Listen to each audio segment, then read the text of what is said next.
దేవునికి స్తోత్రం. ప్రభునామంలో మీ అందరికీ వందనాలు.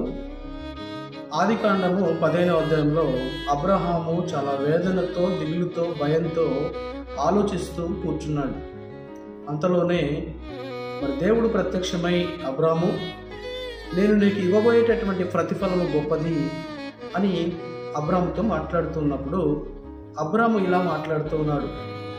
దేవా, నీవు నాకు ఎంత ఆస్తినిస్తేనేమి, నన్ను ఎంత గొప్పగా ఆశీర్వదిస్తేనేమి, నేను సంతానము లేని వృద్ధునడై ఉన్నాను, నాకు గర్భఫలము లేదు.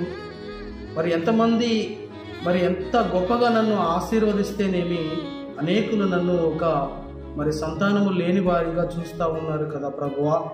మరి చివరికి నా వద్ద ఉన్నటువంటి పని మనిషి మరి నాకు వారసుడవుతాడేమో అని నేను ఆలోచిస్తూ కూర్చున్నానని అబ్రాము మాట్లాడుతున్నప్పుడు, లేదు, అతడు నీకేమాత్రం కూడా వారసుడు కానేరడు, నీ గర్భవాసిగా పుట్టినవాడే నీకు వారసుడిగా పిలువబడతాడని మరి దేవుడు అబ్రాముతో వాగ్దానం చేస్తూ ఉన్నాడు. ప్రియులారా, మరి ఎంత గొప్ప మాట దేవుడు మాట్లాడుతూ ఉన్నాడంటే, నీవు దిగులు చెందొద్దు, నీవు జడియొద్దు, నీవు మానసికంగా కృంగిపోవద్దు, ఒకసారి బయటికి రా అబ్రామ్ అని చెప్పి అబ్రామును పిలిచి ఆకాశము వైపు చూపించి ఆకాశములో ఉన్నటువంటి నక్షత్రాలను లెక్కించమని అబ్రాముతో మాట్లాడుతున్నాడు. ప్రియులారా, ఈ నక్షత్రాలు ఎంత విస్తారంగా ఉన్నాయో, ఈ నక్షత్రాలు ఎలాగైతే మెరుస్తూ మరి ఎలాగైతే నీకు కనిపిస్తూ ఉన్నాయో, ఈ నక్షత్రాలకు మించిన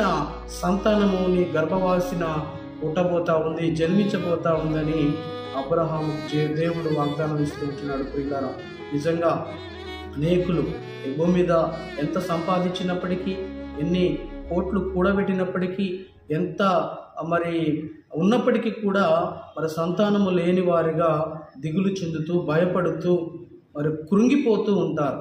అలాంటి వారు ఎవరైనా మరి ఉన్నట్లయితే దేవుడు, నిజ దేవుని వైపు చూస్తూ, మరి ఆయన వైపు కన్నులెత్తి ఆయనను స్తుతిస్తూ, ఆయనను మహిమపరుస్తూ, దేవా నాకు గర్భఫలము దయచేయని నీవు దేవుని సన్నిధిలో ఒప్పుకున్నట్లయితే, నమ్మకము కలిగి దేవుని వైపు చూసినట్లయితే, దేవుడు ఖచ్చితంగా గర్భద్వారాలు తెరిచి నీకు సంతానాన్ని ఇవ్వబోతున్నాడని నమ్మాలని ప్రభు పేరిట మనవి చేస్తూ ఈ నా కొద్ది మాటలను ముగిస్తూ ఉంటున్నాను.